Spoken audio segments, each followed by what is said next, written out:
Hi everybody, welcome to the channel. My name is JGOD. In today's video, we're going to be going through the 1.20 patch notes that just dropped.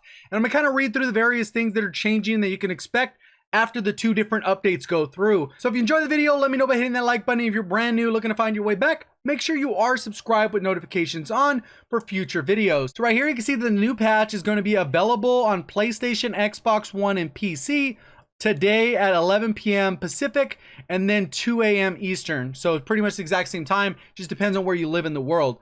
The update is going to be for 1.2 and the patch is going to be for 10 gigabytes on PlayStation, 13 gigabytes on Xbox, and 9 gigabytes if you only have Warzone, or 32 if you own Modern Warfare on PC. So that's a huge update for PC. So this is a second download. This is required for the PlayStation 4 and Xbox One players to download in addition to the pack once the main patch is done.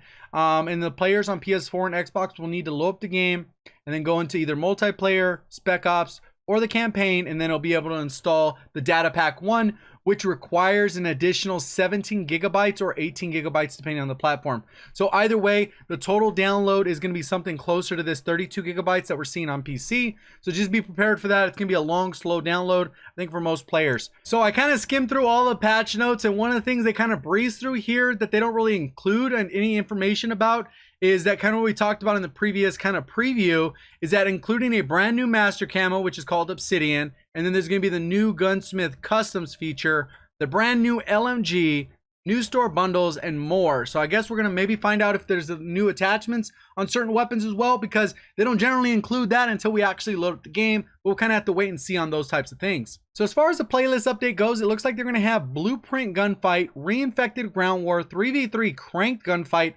That is pretty interesting.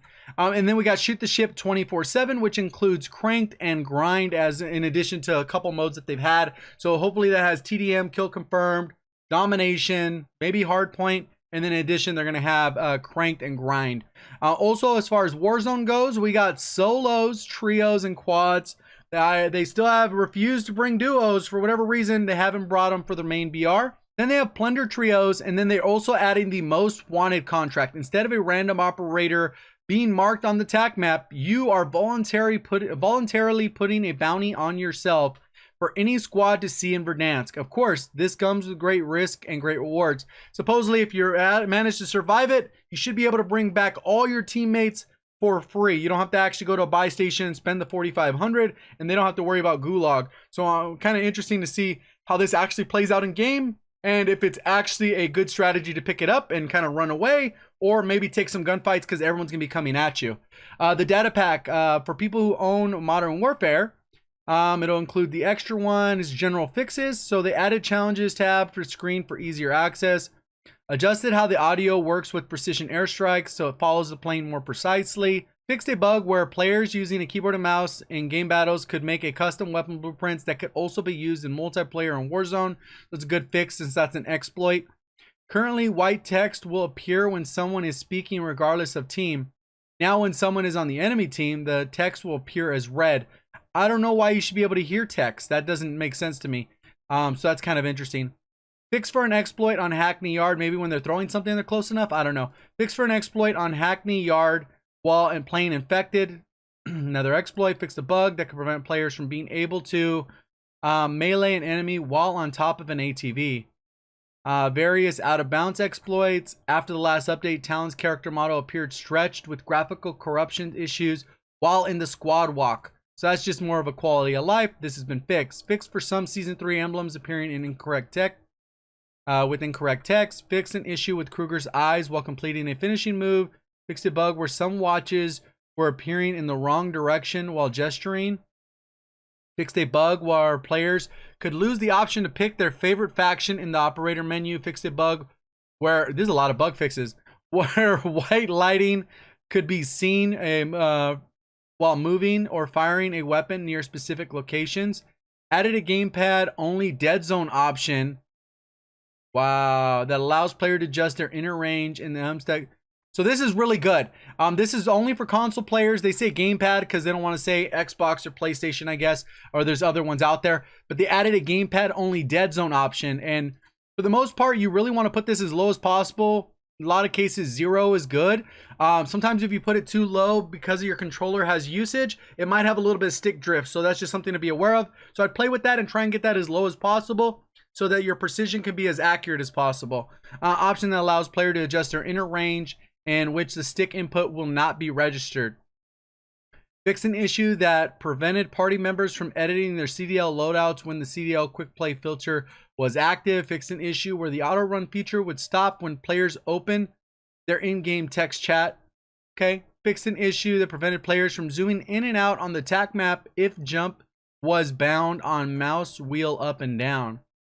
And then the weapons right here, we should be looking for hopefully buffs and nerfs, which I don't see that happening after reading them. Just it's sad that doesn't happen. Fix for a bug where completing the completionist challenges for the SKS are unlocking the associated camos for the Renetti. That is a weird bug. Fix for a bug where unlocking camos for the SKS was inconsistent with other camo challenges for the marksman rifles. Fix a bug where the hardwired skin for Alex would appear in thermals while cold-blooded. Oh, that's a broken bug. You're just kind of paying for to still be seen. Warzone. The ability to view available XP tokens is not visible in the Warzone menu. This has been fixed. After being brought back into a match, a player was in this a state where they couldn't interact with teams' loadout drops, and they had the revive prompt on them even though they were alive. This has been fixed. Adjusted the speeds and sizing of the circle. So this is going to be an interesting one. I already have the data of how fast the zones moved before, so I'm going to be able to compare this really easy. Once this drops, all you got to do is play one full match, see the length of each individual match, and then you can make the adjustments. We've added a cargo truck back into BR solos with reduced turning speed, acceleration, and top speed. That doesn't solve the problem though. People are still going to abuse it. Move the scoreboard to be visible in the pause menu. That is better, so you don't have to shift over every time. Fix an issue where after action report was not displaying the total team's earnings. I'm guessing that's in Plunder. Fixed a bug where players were unable to equip armor plates while dead silence. Okay, so glad that got fixed and it wasn't intentional. New item, armor satchel. Finding one of these allows you to carry up to 8 armor plates instead of 5. These drop on death and can be looted by other players. This is amazing. No one, I mean, people were bringing it up and I thought they really would have bumped this number to 7, but to be able to get a satchel and get 8, that's so good. These do not contain any armor plates by default, only increase the player carrying account. Guarantee reward upon scavenger contracts. Ooh, replaces gas mask as the guaranteed item. That's a good change. That is a really nice change. Gas mask will remain rare in loot and purchasable at at the buy stations. So that's a good changes there. That means there's going to be a lot more scenarios where at the end of the match, not everyone will have a gas mask. So those are going to have a little bit added value there.